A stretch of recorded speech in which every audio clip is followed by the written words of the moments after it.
I actually just learned a roller this winter, so they're still relatively new to me, but I find them really useful and I've always wanted to have one for some more open field, flat ground distance shots. Right now I'm only using understable discs. It's easy to learn with and they work really well for me. So I've picked an Underworld and a Fury. This is going to be a little more flippy and this one's a little more stable. It'll fly a little more straight. Roll a little more straight. And an Underworld sometimes has a tendency to pick up and roll over to the right. And it really depends on what angle you get the disc down on is what I'm learning. So if I get it really, really straight, this one is going to roll over to the right. And that might be something I want, something to hook over to the right.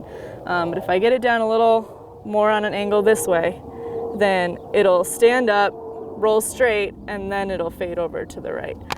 With a Fury, it has a tendency to want to fly just straight, and it might even not turn over, and it'll land on its left side. So it's still new to me, but I found them really, really useful. I really encourage anyone to learn one.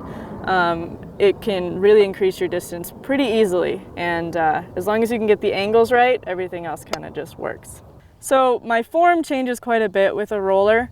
It starts with my footwork, and instead of coming straight forward in my run-up, I'm going to get my shoulder ready to turn over. So I actually walk kind of away from the release point that I want to throw at so that my shoulder can whip over and roll it down. So the actual release then, instead of releasing flat or on hyzer, I'm doing the exact opposite. So it's coming down on this angle and my entire shoulder has to turn over to allow that to happen.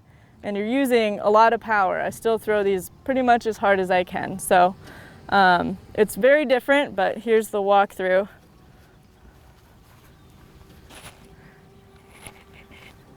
That's about it.